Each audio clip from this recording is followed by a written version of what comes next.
last but not least, certainly not least, I want to dive into this classic right here that you penned, man. Days of Night. You talked about how this idea came about, but your mother was the one who initially told you to make sure that you kept all those notes and that you kept a journal of your experience in Indiana. And that's some forethought for you, because I don't know where my red book is. I couldn't tell you what happened to it. And now once I saw you pen that book, I'm like, where's my red book? Why I throw that thing away? Because you have, and you still have that red book. That's what you just showed me right there. Yeah. And it is the reason you was able to pen it. So those who don't have that, go out there and make sure you get this. I had to start rereading it because I read it at Northwestern in the middle of a season, and you're just not focused in the middle of the season. So preparing for this discussion, I started reading again. I'm like, and the memory started flooding back. And I'm like, man, I got time to focus and really read it. What was the thought process of that went into creating this book for the Hoosier faithful? Well, I was just going through the attic and I came across, the red books that I stored away. And how many did you have? I had 3 of them. I'm missing one. Yeah. I don't know what happened to it. I had 3 of the red books, and then I had this journal that mainly is from my freshman and sophomore years. My mom had given me this journal and just said, "Hey, you're going to want to remember some of these stories, type things." Right. And so just when and so I would write down people that we met. Like I started keeping a list of people that would come by and visit. Manning and Archie would come by, and I'd write something about just so I could remember it. And so I had a bunch of stories. What I started to do in the red book, though, because Coach Knight every now and then would check out your red book. He would kind of like thumb through it, and he would say crazy stuff sometimes, some funny stuff. and I didn't want to write. I would want to remember it. And so I would, but I didn't want to write in there and be like, Coach Knight just called Bobby Crimmins. Right, I didn't want to write that down because he was like, why is Kirk writing this stuff down? Mm-hmm. So I would have to like in the margins, I would almost like write in code. Like I would be like, RMK, B, and I could go back and kind of decipher it later just so I could remember that story, because I don't have the greatest memory in the world. Right. But I just tried to write down a bunch of stories like that. And once I came across it, I guess, the way I kind of the overarching I had going into it was plenty of negative stuff out there on Coach Knight.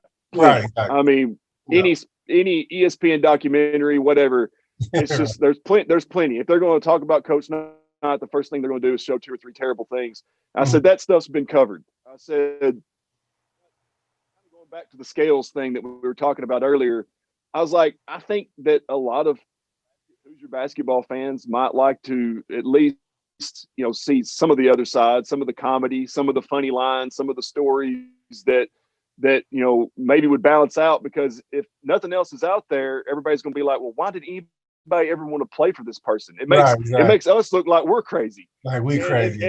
It's seen that way if everybody just knows the 10% of the bad Coach Knight stories that are out there, and not see the other big percentage of other stuff that was going on that we saw and experienced. So that just trying to balance out the scales a little bit, and selfishly, you just, for my family and my kids and stuff, one day, I mean, I'm not going to be able to remember all this or get it all on video to them. So like, hopefully they'll be able to know what it was, the experience was like one day when they're older. Right, man. So what was that conversation like? Because, stuff like this with Coach Knight can go either way. So I know you probably approached him and said, "Hey, Coach, I'm writing a book on you, man." Was it complete? Man. Was it complete before you asked him, or did you ask him before you wrote it? And what was his response? I start sweating you just talking about this whole process. That's a tough. You don't understand. That's a tough conversation, man. When a documentary or a book, or that's like landmine. I mean, you're looking.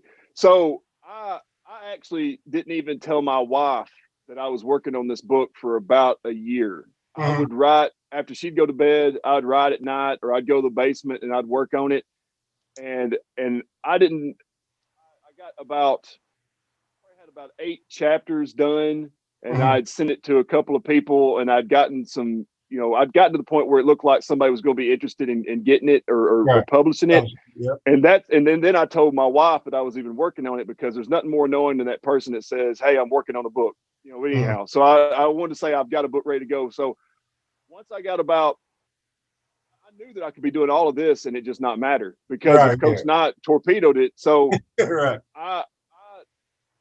printed off a copy at one of these Kinkos. I printed off a big old thick copy. It was about like this, one, and mailed it. I told Miss Karen, Coach Knott's wife, about it, and I said, "Listen, I'm going to send you this. Read over it. Let me know what you think.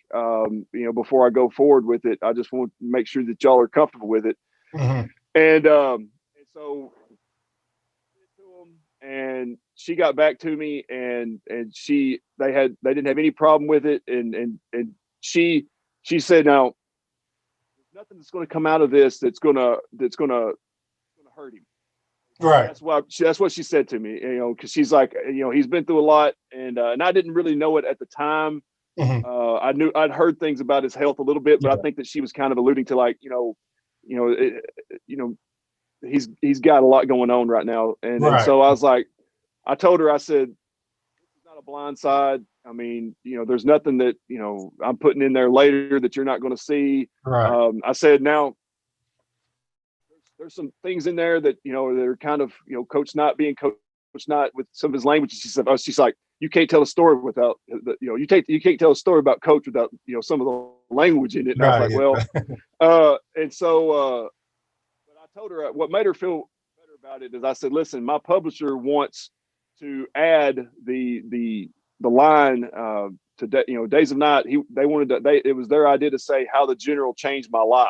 Right. And I said they read it. This is what they So once she knew that was going to be the title, she felt comfortable about it too. But it was a nerve-wracking conversation to see how it was going to go. And then Coach Knight gave me a blurb, which I think they said the